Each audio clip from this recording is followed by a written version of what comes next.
First tonight, bunkering. That's what they call the extraordinary amounts of oil being stolen from pipes that carry it from wells in the Niger Delta.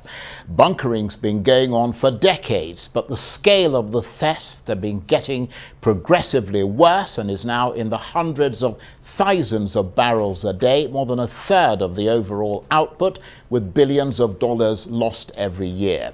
If you were to take a helicopter, you'd probably see people tapping into pipelines, often wearing the oil company logo jacket to make themselves look legitimate. They tap into the pipeline, install a hose, pipe it to a small tanker, and then take it to a mothership out at sea. Or they'll refine it in small bush refineries for domestic consumption. So how has it come to be this bad? Well, it's important to remember that while the Niger Delta is the source of Nigeria's oil wealth, its people are extremely poor, and their land and water have been contaminated by oil spills. So what can be done about oil theft as 2023 approaches and a new government prepares to take over in Nigeria? Well, for more on this, I'm joined now on the line by the leader of the Niger Delta People's Salvation Front and the Niger Delta People's Volunteer Front, Mujahid Asari Dokubo. Thank you very much indeed for joining us, taking the time to talk to us this evening. And let me just start by asking you, who do you hold responsible for the continuing oil theft in the Niger Delta? The people who are stealing the oil, or the government who you've argued has ignored the people of the Niger Delta? The buck stop at the doorstep of the government. The government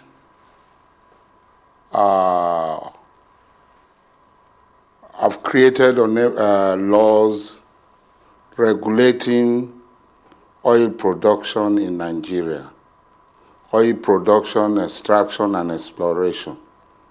And now, if the government cannot take full charge and protect the pipeline and the resources that provide the revenue for the day-to-day running of government, then you are not going to blame others who cash in on government inability to provide for the security of the pipeline, the security of the resources which is used for the good of the government. I say the good of the government because the people hardly matters in most cases. The people hardly matters. It's people in government that decides what they give to the people and what they keep for themselves. Well, that's a very interesting assessment, and in that context, I wonder what your reaction is to the award of a contract to Tompolo as a way to try to end oil theft in the Niger Delta. I mean, he is, a stakeholder, if you like. Is it too big for him to handle? We've talked on this issue of award of pipeline contract to government Tompolo, alias Tompolo. We've discussed it. The Ijaw Nation stepped in.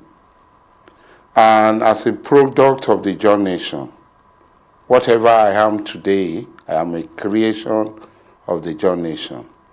The Ijaw Nation provided me the platform on which I became what I am today.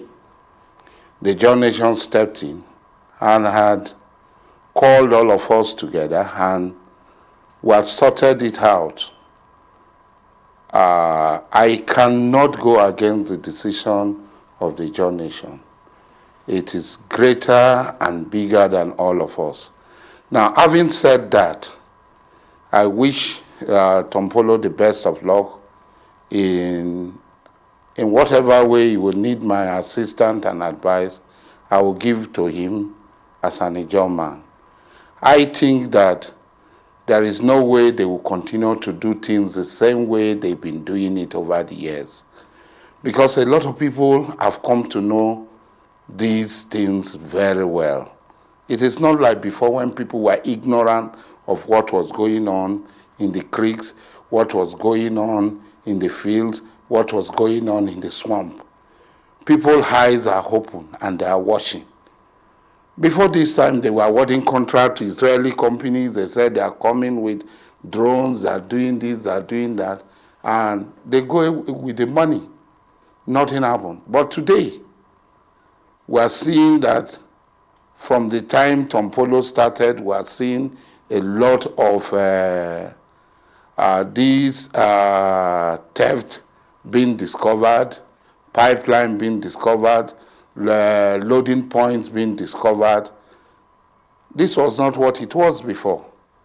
So this is a new beginning, and I think we should applaud it because it is going to save our people, the environmental degradation, the environmental genocide that is being committed against us.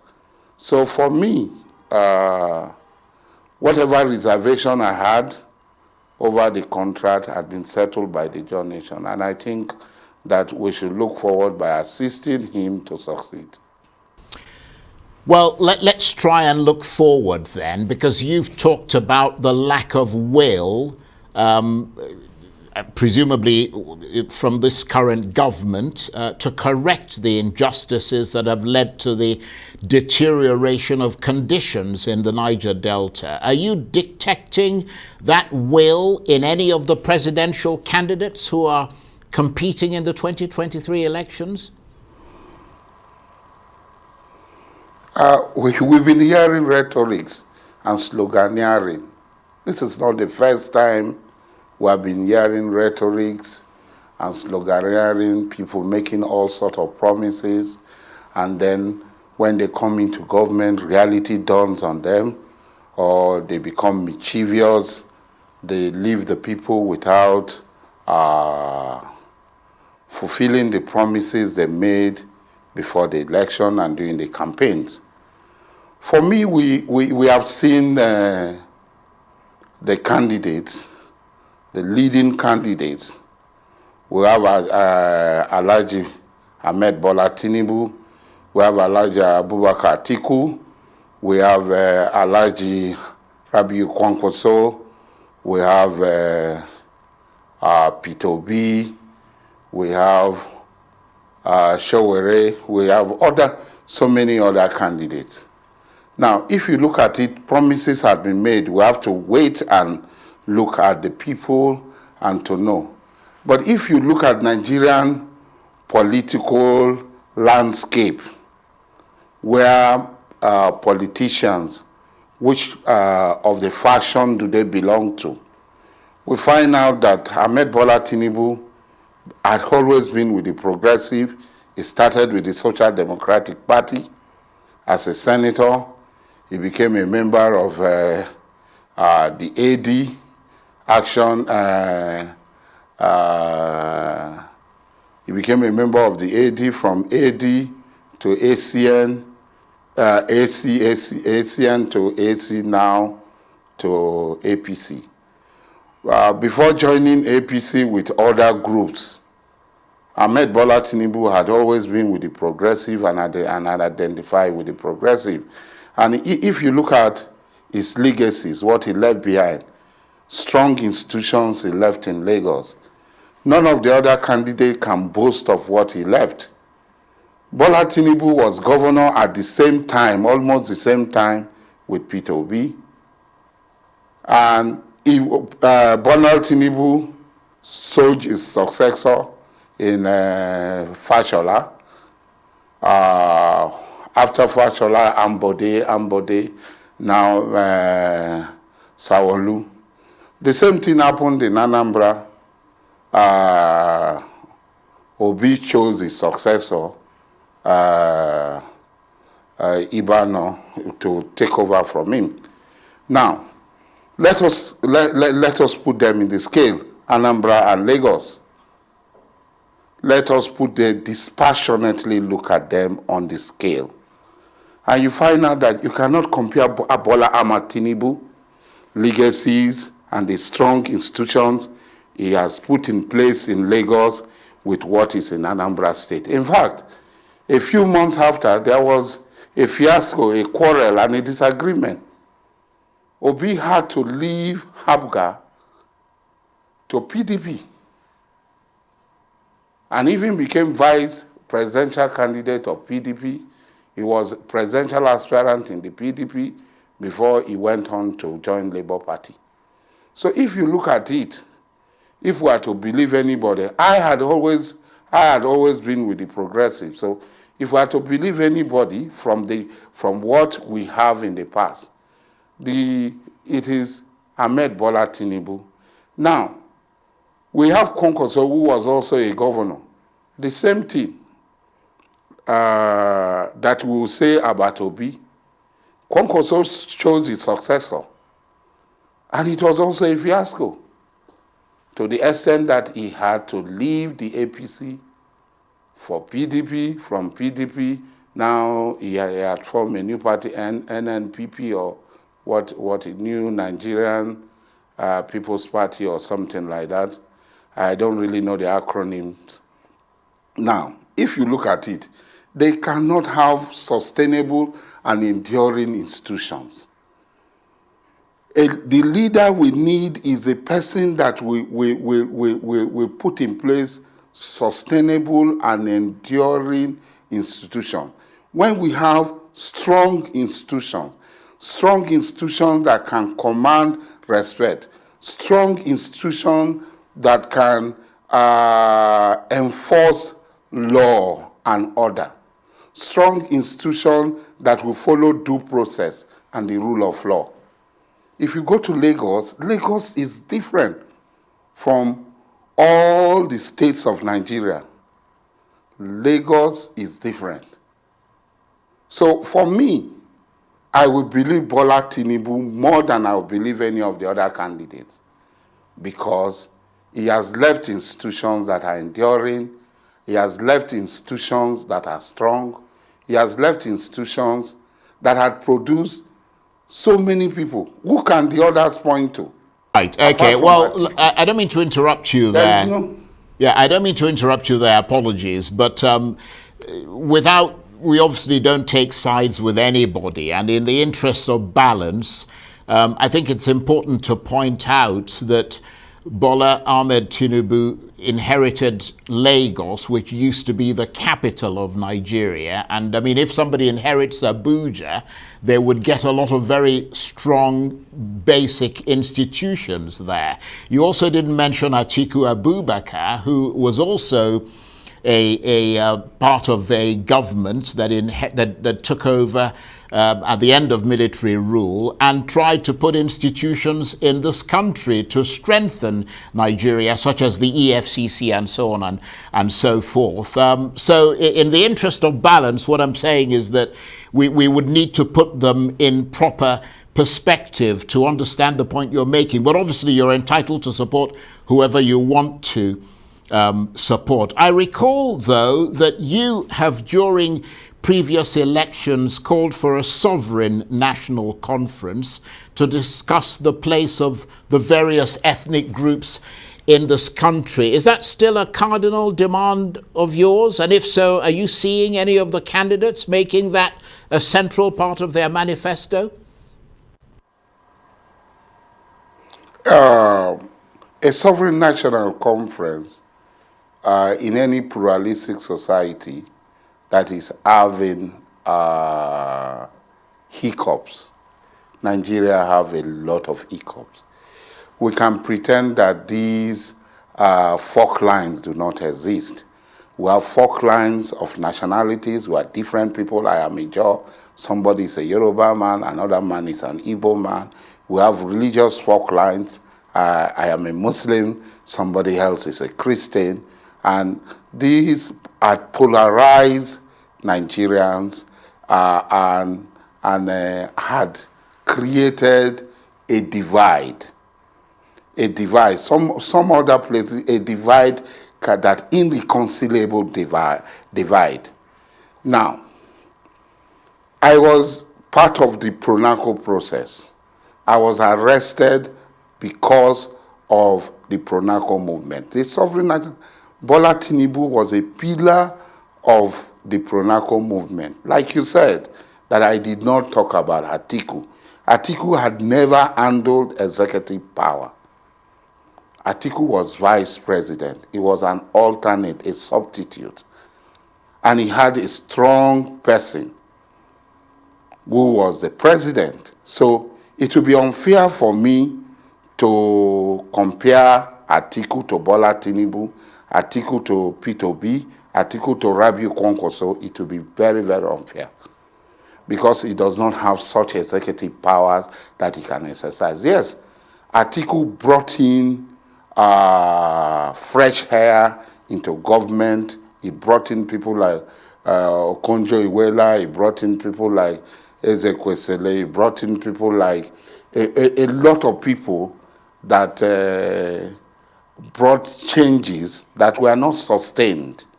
These changes were not sustained. But Atiku did that without having the real power, and he paid for it. Impeachment processes, his rights were denied him, his constitutional rights were taken away from him.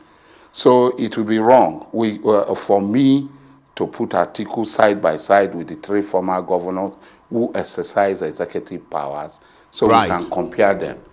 From a distance, yes, we can compare these three governors. Okay, I understand the point you're making. Look at Atiku. Right, okay, I understand the point you're making, but just briefly, are you hopeful that I believe. Are you hopeful that things will improve in Nigeria in 2023 for the Niger Delta in particular and Nigerians as a whole, briefly? I cannot say, I am not a seer. I cannot say that things are going to improve. We have all hoped that things will change. But I know Bola Tinubu, and I know that he was a champion of Sovereign National Conference.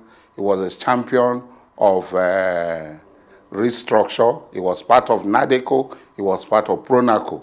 So I believe that amongst all of them, he's the only person who had identified with this push that Nigeria should be restructured to become a better country where everybody will have a lease of fresh air. Okay, we've got a couple minutes to go, and I appreciate your patience with us, but the last time you were on Arise News, you said that you are not an ex-militant, but that you are a current militant. I mean, what does that mean? Some people call you a warlord. I don't know the meaning of, I don't know the connotation when they talk about militant. Ex-militants are those who accepted the amnesty from Musa Yar'Adua and were pardoned. The pardon granted by Musa Yar'Adua is unknown to law. It's unknown to Nigerian law. You cannot just see somebody on the road and criminalize him and say, I want to give you a pardon. Pardon can only be done for convicted people when you show them prerogative of mercy. That is what is recognized by our law. If somebody has not been convicted and is on trial, what you do is nully prosecute. You stop prosecuting him. So I don't know where the amnesty came from and somebody become an ex-militant. I am not a militant. I don't know the meaning of militant. Because you must be something before you become another. Maybe I was militant and now I have moved to ex-militant. I never moved from militant to ex-militant. So calling me an ex-militant is a misnomer. I am an Ijaw nationalist. That is what I am. And I stand in protecting the rights of, my right first, and the right of Ijaw people. That is what I do. If that makes me a militant, then I will embrace it wholeheartedly. But if not, then I am not a militant, I'm not also an ex-militant. Okay, well, we shall certainly make a note of that, and we appreciate the fact that you've taken the time to talk to us tonight, and that's the Ijaw nationalist Mujahid Asari Dokubo. Thank you very much indeed.